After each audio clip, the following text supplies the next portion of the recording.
এরপর আয়রাত ইসলাম এবং আইনের বিধান অনুযায়ী ৩ বার কবুল বলে কাবিননামাতে সই করে সম্পূর্ণরূপে আব্রাহামের হয়ে গেল। আব্রাহামের খুশির যেন আজ সীমা নেই।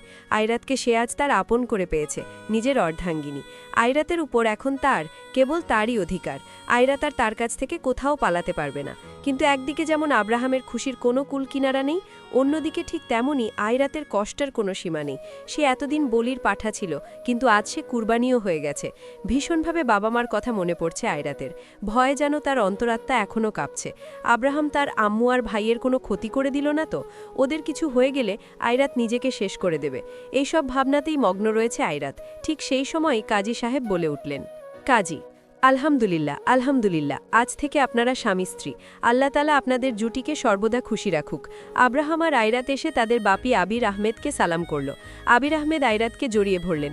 আয়রাত এবার আর নিজেকে আটকাতে পারল না, কান্না করে দিল। আবির আহমেদ, কাদিস নামা, আজ থেকে তোর জীবনের নতুন অধ্যায় শুরু হলো। আয়রাত তার বাপিকে ছেড়ে দিয়ে দাঁড়ালো। তারপর ধীরে ধীরে বিয়ের কার্য শেষ হলো। সবাই একে একে চলে যেতে লাগলো। বাসায় থেকে গেল শুধু আব্রাহামের কিছু বন্ধুবান্ধব। মেয়েরা এসে আয়রাতকে নিয়ে চলে গেল। আয়রাতকে অন্য একটা রুমে বসিয়ে দিয়ে তারা চলে গেল বাসরঘর সাজাতে। সবাই ছাদে বসে আছে, কিন্তু আব্রাহাম তার ফোনে আয়রাতের ছবি দেখছে। অয়ন, দা ভাই, বিয়ে তো করেই নিয়েছিস, এখন আর ভাবির ছবি দেখে কি করছিস বলতো? আব্রাহাম, আমার জান পাখিকে 1000 জনম দেখলেও আমার মন ভরবে না। ঠিক তখন ছাদে আবির আহমেদ এলো। তাকে দেখে কিছুটা গম্ভীর লাগছে। আবির আহমেদ বলে উঠলেন, আব্রাহাম। আব্রাহাম, আরে বাপি, এসো এসো। আবির আহমেদ, আব্রাহাম, আমি তোমার সাথে কিছু জরুরি কথা বলতে চাই, আমার রুমে এসো। আব্রাহাম, ঠিক আছে বাপি। আব্রাহাম তার বাপির দিকে কিছুটা অবাক দৃষ্টিতে তাকালো, কেননা তিনি কখনোই আব্রাহামকে তার নাম ধরে ডাকেন না।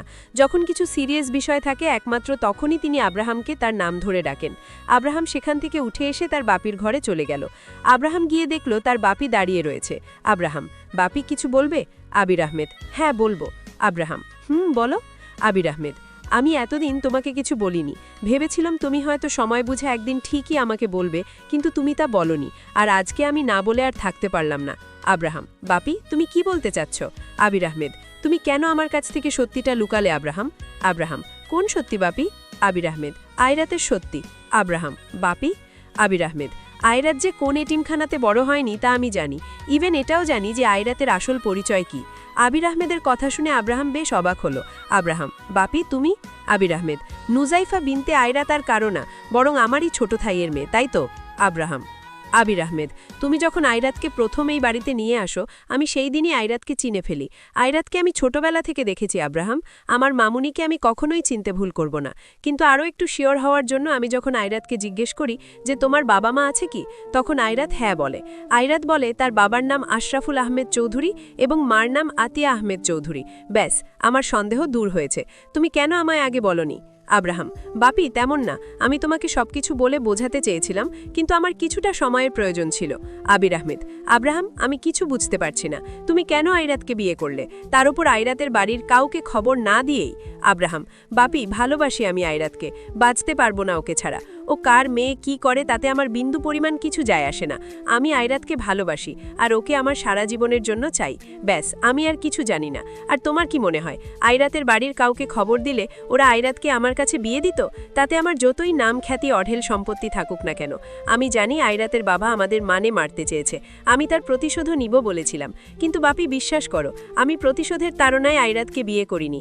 আমি ভালোবাসি ওকে। I need.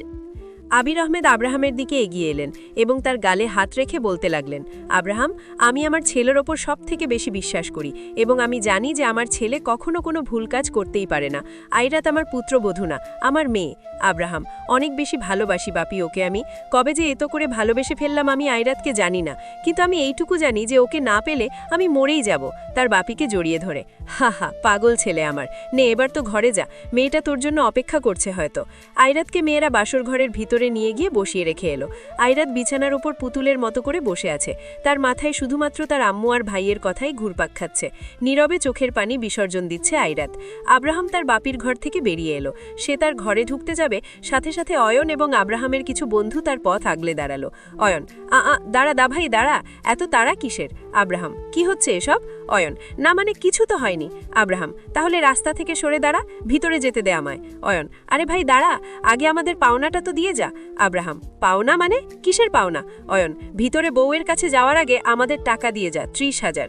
আব্রাহাম কি এখন নিজের বউয়ের কাছে যাওয়ার আগে তোদের টাকা দিতে হবে? অয়ন আজ্ঞে হ্যাঁ। আব্রাহাম কি আজব? অয়ন কোনো আজব টাজব না, টাকা দাও টাকা দাও। আব্রাহাম আজ আর তোকে কিছু বললাম না, পরে দেখে নেব। অয়ন আব্রাহাম বিরক্তি নিয়ে অয়ন এবং তার বন্ধুদের 30,000 টাকা দিয়ে দিল। অবশেষে আব্রাহাম তার ঘরের ভিতরে প্রবেশ করল।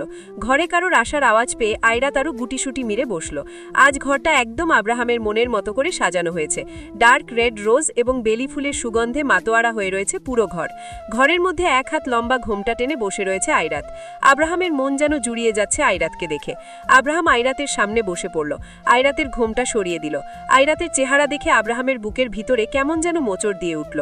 কান্না করতে করতে নাজেহাল অবস্থা করে ফেলেছে নিজের। আব্রাহাম আলতো করে ফু দিয়ে আয়রাতের সামনের চুলগুলো সরিয়ে দিল। আয়রাত কেঁপে উঠল। আব্রাহাম খেয়াল করল আয়রাতের ঠোঁট জোড়া কাঁপছে। আব্রাহামের কেমন নেশা হতে লাগলো। সে ক্রমাগত আয়রাতের ঠোঁটের দিকে এগিয়ে যেতে লাগলো। আয়রাত সহ্য করতে না পেরে আব্রাহামকে ধাক্কা দিয়ে দূরে সরিয়ে দিয়ে বিছানার নিচে নেমে পড়ল। আয়রাতের এমন কাণ্ডে আব্রাহাম রাগ করতে চেয়েও পেল না, কেননা আব্রাহাম বুঝতে পারছে যে আয়রাতের উপর দিয়ে যা গিয়েছে তা সত্যিই কষ্টদায়ক। আব্রাহাম উঠে দাঁড়িয়ে গেল। আয়রাত একদম না, একদম আমার কাছে আসবেন না আপনি। আপনি একজন খুনি, কিডন্যাপার। আপনি অনেক সহ্য করেছি আমি, কিন্তু আর না, বাধ্য হয়েছি আপনাকে বিয়ে করতে। কিন্তু তাতে যদি আপনি ভেবে থাকেন যে আপনাকে আমি মেনে নিয়েছি, তাহলে আপনি ভুল। আব্রাহাম জান পাখি, তুমি আমাকে ভুল বুঝো না। আপনি আমার মা ভাইকে আটকে রেখেছেন। আব্রাহাম না বেবি, তারা এখন আর আটক নেই। তাদেরকে সাবধানে আমার লোকেরা বাসায় দিয়ে এসেছে। দে আর নাও টোটালি সেফ অ্যান্ড সাউন্ড। কিন্তু আপনি কি করেছেন? আপনি আমাকে ব্ল্যাকমেইল করেছেন। আমার দুর্বলতার সুযোগ নিয়েছেন আপনি। না জান পাখি, ভালোবাসি আমি তোমায়।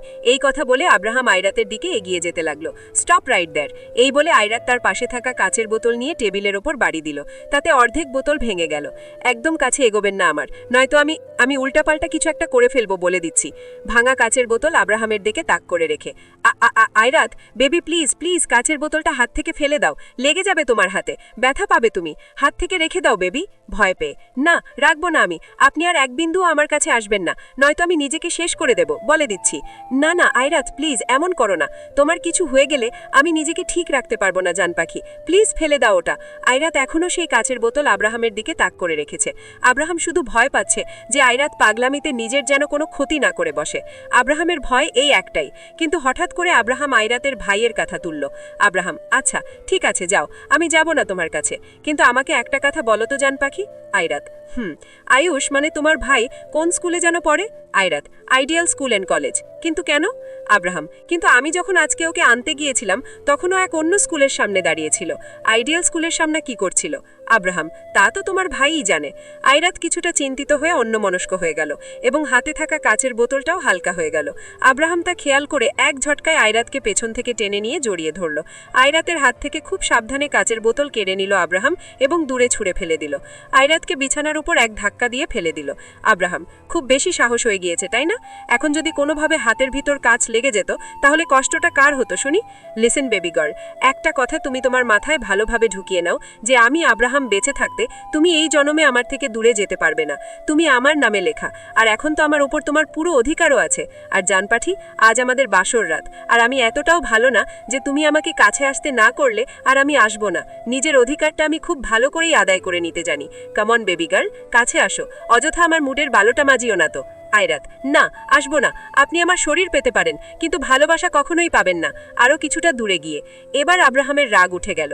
অনেক চেষ্টা করেছে সে রাগ না করার, নিজের রাগকে সামলে নেওয়ার, কিন্তু এখন তার ধৈর্য ভেঙে গেছে। আব্রাহাম আয়রাতের কাছে গিয়ে আচকমা আয়রাতের হাত ধরে টান দেয়। আয়রাত সোজা একদম আব্রাহামের বুকে এসে পড়ে। আয়রাত অনেক ছুটাছুটি করছে আব্রাহামের কাছ থেকে দূরে সরার, কিন্তু পারছে না। আব্রাহাম বেবি গার্ল, এখন তোমার শরীর পেলেই হবে, আর এত ছটফট করো না তো, এনার্জি নষ্ট হবে। তখন রোম্যান্স করবে কিভাবে? আয়রাত ফাটা চোখে আব্রাহামের দিকে তাকালো। আব্রাহাম আর এক মুহূর্ত দেরি না করে আয়রাতের ঠোঁট জোড়া আঁকড়ে নিল। পাগলের মতো করে চুমু দিতে লাগলো। আয়রাত তার দু হাত দিয়ে আব্রাহামের বুকে ধাক্কাচ্ছে সরানোর জন্য, কিন্তু আব্রাহামের সাথে সে পেরে উঠবে না। আব্রাহাম আয়রাতের গলায় মুখ ডুবালো। আয়রাতের শরীর যেন হিম হয়ে আসতে লাগলো। মুখ দিয়ে কোনো কথা বের হচ্ছে না তার। এক আলাদা অনুভূতি কাজ করছে নিদের মাঝে, কিন্তু তবুও আয়রাত ছাড়া পাওয়ার জন্য প্রাণপণে চেষ্টা করছে। আব্রাহাম আয়রাতের সব গহনা খুলে ফেলল। একটানে লেহেঙ্গার পিছনের ফিতা দরজা খুলে দিল। আইরাত পারছে না এসব সহ্য করতে। নোনা জলের ধারা বয়ে যেতে লাগলো চোখ দিয়ে। কিন্তু আব্রাহামের আজ অন্য কোথাও হুঁশ খেয়াল নেই। সে আজ আইরাতে মগ্ন। আইরাতের নেশাতে আবদ্ধ সে। এই নেশা যেন কেটে ওঠার নয়। আব্রাহাম তার কাজ চালিয়েই যাচ্ছে। পিছপা হলো না সে তার কাজ থেকে। একসময় আইরাত ঘুমিয়ে গেল। আব্রাহামও তার পাশে শুয়ে পড়ল। আইরাত ঘুমে কাতর। আব্রাহাম মায়াভরা চোখে ঘুমন্ত আইরাতের দিকে তাকিয়ে আছে।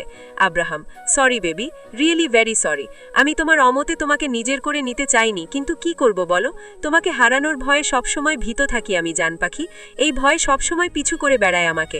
তুমি যদি আমার কাছ থেকে দূরে চলে যাও, কেন জানি না মাথায় এই চিন্তাটা বারবার আসে। আমি চাই না তোমাকে হারাতে, জান পাখি। তাই তোমাকে নিজের করে নিলাম, জান পাখি। ভালোবাসি জান পাখি, ভালোবাসি, অনেক বেশি ভালোবাসি। আইরাতের কপালে ভালোবাসার পরশ দিয়ে আব্রাহাম উঠে করিডোরে চলে এলো। ঘরে আর আসেনি সে কাল রাতে। বাকি রাতটুকু সে সেখানেই কাটিয়ে দিল। পরের দিন সকালে আইরাতের ধীরে ধীরে চোখ খুলে এলো। নড়ে চড়ে উঠল সে। পাশে তাকিয়ে দেখল কেউই নেই। আইরাত নিদের দিকে তাকালো। সাথে সাথে তার কাল রাতের কথা মনে পড়ে গেল। রাগে লজ্জায় আইরাতের মাথা কাটা যাচ্ছে। আইরাত উঠে বসতে চাইল, কিন্তু পারল না। আইরাত আব্রাহাম নিচে নেমে এলো। আবির আহমেদ তাদের দেখে বলল, কিরে, তোরা উঠে পড়েছিস? আব্রাহাম, হ্যাঁ বাপি। আবির আহমেদ, ভালো করেছিস। এখন তোরা কি খাবি, তাড়াতাড়ি বলতো দেখি। আব্রাহাম, না বাপি, আজকে আয়রাত রান্না করবে। আয়রাত চুপ করেছিল, কিন্তু আব্রাহামের কথা শুনে তার ঘাম ছুটতে লাগল। কেননা আয়রাত কখনো রান্না করা তো দূর, কোনোদিন রান্নাঘরেই পা রাখেনি। তো এখন রান্না করবে কি করে? আয়রাত চোখ বড় বড় আব্রাহামের দিকে তাকালো। আব্রাহাম, এভাবে তাকিয়ে লাভ নেই জান, রান্না তোমাকে করতেই হবে। এই বাড়ির একটা নিয়ম আছে, তা হলো বিয়ের পরের দিন নতুন বউয়ের হাতে মিষ্টি জাতীয় কিছু একটা রান্না করে সবাইকে খাওয়াতে হবে। কিন্তু আব্রাহাম, আয়রাত কিভাবে? না বাবা, ও পারে কি পারে না তা পরের আলাপ, যে করেই হোক ওকেই আজ রান্না করতে হবে। আয়রাত, কিন্তু আমি তেমন পারি না, খাওয়ারও যোগ্য হবে কিনা জানি না। আব্রাহাম, যেমনই হোক আমি খাবো, আর তুমি রাঁধবে। নাও গো ফাস্ট। তখনই অয়ন হাঁটতে হাঁটতে ড্রয়িং রুমে এলো। Ayan, good morning everyone. কি হয়েছে রে দা ভাই, সবার মুখ এমন হয়ে আছে কেন, স্পেশালি আমার কিউট ভাবির? আব্রাহাম, আজ তোর ভাবি আমাদের রান্না করে খাওয়াবে। অয়ন, ওয়াও, ভাবি তুমি রান্না করতে জানো? তাহলে তো ভালোই হবে, ভাবির হাতের রান্না বলে কথা। আয়রাত কান্না কান্না মুখ করে অয়নের দিকে তাকালো। বেচারি পারছে না আব্রাহামের মাথা ন্যাড়ো করে দিতে। আয়রাত, কুত্তা, বিলাই, গরু, হারামজাদা, বান্দর জীবনটা আমার তেজপাতা করে ছাড়ল। বলছি রান্না পারি না, তবুও সবার সামনে আমার মানসম্মানের ভালুদা করার জন্য রান্না করতে বলছে আমাকে। দেখে নিব তোকে গন্ডার, মনে মনে। আব্রাহাম, কি হলো, দাঁড়িয়ে আছো কেন? আরে যাও। আয়রাত, যাচ্ছি। আব্রাহাম, জেসিয়া, তোমার ম্যামকে রান্নাঘরটা দেখিয়ে দাও তো। জেসিয়া, জি স্যার। আয়রাত জেসিয়াকে রান্নাঘর দেখিয়ে দিল। আয়রাতের তো রান্নাঘরে গিয়ে আক্কেল গুরুম, কি করবে কি করবে না কিছুই ভেবে পাচ্ছে না সে। কে কি খেতে ভালোবাসে তাও সে জানে না।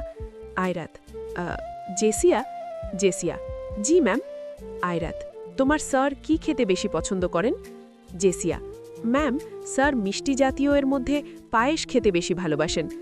ও, পায়েস। আয়রাত ভাবতে লাগল, পায়েস তো সে ঠিকভাবে রান্না করতে পারে না। আগে মাকে দেখত পায়েস বানাতে, তখন একটু একটু দেখেছিল, কিন্তু কিভাবে বানায় তা তো সম্পূর্ণ সে জানে না। যতটুকু জানে ততটুকুই বানাবে, যেই ভাবা সেই কাজ। আয়রাত লেগে পড়ল পায়েস বানাতে, আর ভাবল জেসিয়ার কাছ থেকে একটু হেল্প নিবে। আয়রাত যেই তার পাশে তাকালো, দেখল আব্রাহাম তার পাশে দুহাত ভাঁজ করে তার দিকে তাকিয়ে আছে। আয়রাত ভূত দেখার মতো চমকে উঠল। আরে কুল বেবি, আমি তো তোমার জামাই, এতে এত ভয় পাওয়ার কিছুই নেই। আয়রাত, এভাবে হুটহাট করে সামনে এসে পড়লে তো ভয় পাবই নাকি? এনিওয়ে লিসেন, কারো কাছ থেকে হেল্প নেবার ট্রাইও করবে না, তুমি নিজে বানাবে। আয়রাত। আব্রাহাম রান্নাঘর থেকে সরে এলো।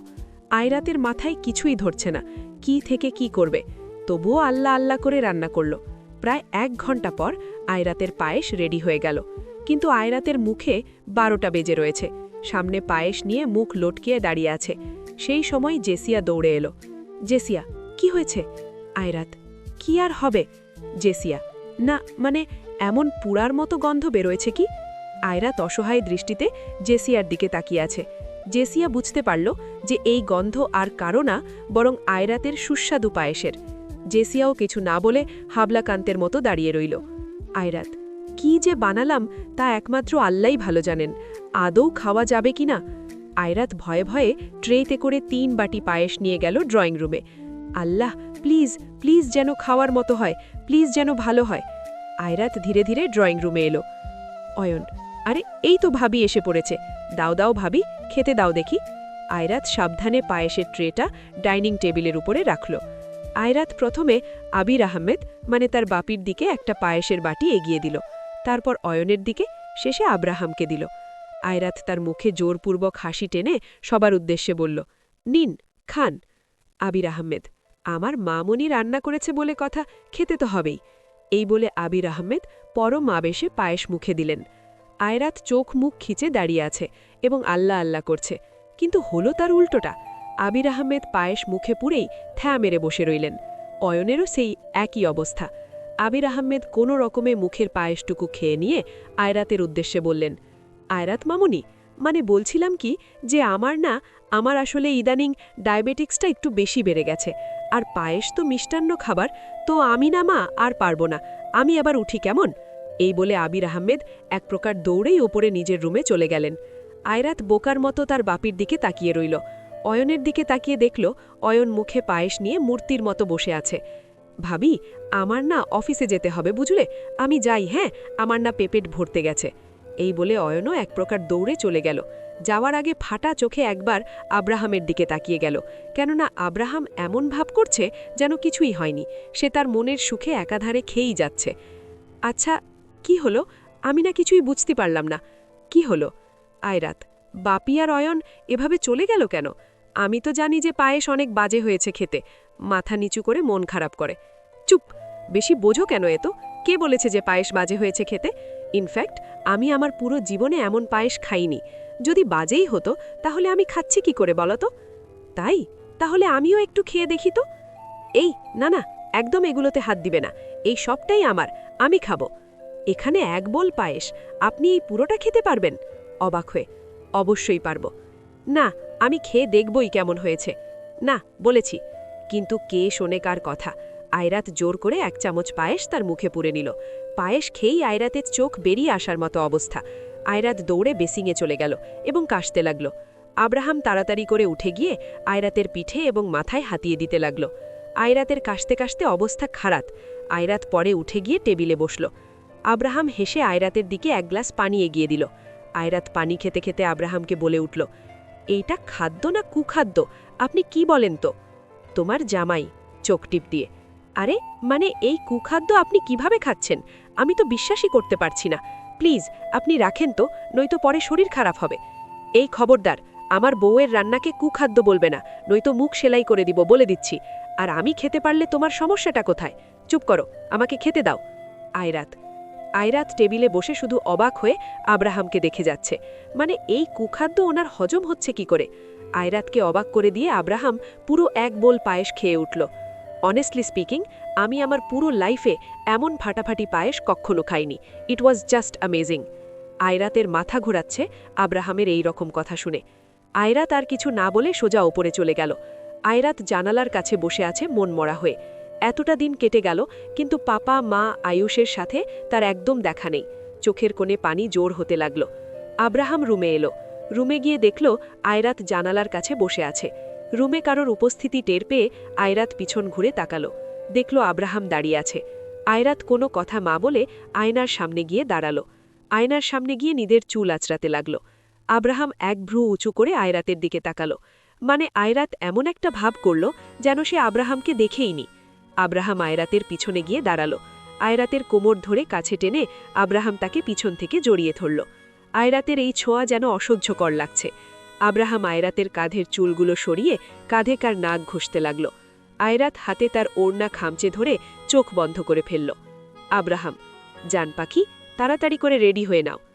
আয়রাত, আমরা বাইরে বেরোবো? কোথায় যাব? 2 চোখ যেদিকে যায়। আমি যাব না। কি বললে? আয়রাত মুখ তুলে আয়নাতে তাকালো। আয়নাতে আব্রাহামকে দেখে আয়রাতের প্রাণ পাখি উড়ে গেল। হিংস্র বাঘের মতো আব্রাহাম আয়রাতের দিকে তাকিয়ে আছে। কি বললে জান পাখি? আবার বলো। না না না, মানে আমি যাব তো, যাব। That's like a good girl. এখন জলদি তৈরি হয়ে নাও। আর শুনো, এইসব জামাকাপড় পরা চলবে না। তাহলে পরবটা কি? ওয়েট, এই বলে আব্রাহাম তার কাবাড থেকে একটা কালো রঙের ওপর সাদা স্টোনের কাজ করা শাড়ি বের করে দিল। তুমি এটা পরবে। কি শাড়ি? কানের মাথা খেয়েছো নাকি? না, মানে আমি তো কখনো শাড়ি পরিনি। ও আইসি, তাহলে আমার কাজ তো আরো সহজ হয়ে গেল। মানে মানে শাড়ি তো তুমি পরতে পারো না, তাই আমি নিজে তোমাকে শাড়ি পরিয়ে দিব। আয়রাতের কোমর আরো শক্ত করে জড়িয়ে ধরে। কি? হায় আল্লাহ! না না, থাক, আমি নিজেই পরে নিব, আব্রাহামের কাছ থেকে ছুটার চেষ্টা করে। Are you sure? আমি sure. Okay, then get ready within 10 minutes. আরে এত কম সময়ে আমি শাড়ি পরব কি করে? তা আমি জানি না কিভাবে, কিন্তু তোমাকে 10 মিনিটের ভিতরেই রেডি হতে হবে। কিন্তু আব্রাহাম। আয়রা তার কিছু বলার আগেই আব্রাহাম হন করে রুম থেকে বেরিয়ে পড়ল। খাটাস কোথাকার! হা! আয়রাত আব্রাহামকে 101টা গালি দিয়ে শাড়ি পরতে শুরু করল। কিন্তু আয়রাতের যে এ জন্মে আর শাড়ি পরে উঠা হবে না, তা আয়রাত বেশ ভালোই বুঝতে পারছে। আয়রাত একবার শাড়ি পরছে, পরে দেখা যাচ্ছে যে আঁচল ছোট হয়েছে, আবার কুচি খুলে যাচ্ছে, মানে একদম নাজেহাল অবস্থা। বাপরে বাপ, শাড়িও কি মানুষ পরে নাকি? বিরক্তিকর একটা জিনিস। শাড়ি তো কোনোভাবেই সামলাতে পারছি না, এখন কি করব? অন্যদিকে 10 মিনিটের জায়গায় 20 মিনিট হয়ে গেছে, কিন্তু আয়রাতের বেরোনোর কোনো নাম নেই। আব্রাহামের রাগে মাথা ফাটার মতো অবস্থা। সে শুধু রাগে ফুঁসছে আর ঘড়ির দিকে তাকাচ্ছে। অবশেষে আর না দাঁড়িয়ে থেকে আব্রাহাম তার রুমে চলে গেল। রুমে গিয়ে ঠাস করে দরজা খুলে দিল। গিয়ে দেখল আয়রাত নিচে কোনো রকম শাড়ি পেঁচিয়ে ওপরের পুরো অংশ হাতে নিয়ে মোড় উঠকে দাঁড়িয়ে আছে। আয়রাত আব্রাহামকে দেখে মাথা নিচু করে ফেলল। আব্রাহামের আয়রাতকে দেখে প্রচুর হাসি পাচ্ছে, কিন্তু নিজেকে সামলে নিচ্ছে। আব্রাহাম আয়রাতের দিকে এগিয়ে গেল। আয়রাত মাথা নিচু করে দাঁড়িয়ে রয়েছে। আব্রাহাম, আগেই বলেছিলাম যে শাড়ি পরতে পারবে না, আমি পরিয়ে দিই, কিন্তু না, কথা শুনোনি। এখন দেখো তো নিজের কি হাল করে রেখেছ। Ayrat, don't be sad baby girl, তোমার এই জামাই আছে কি করার জন্য?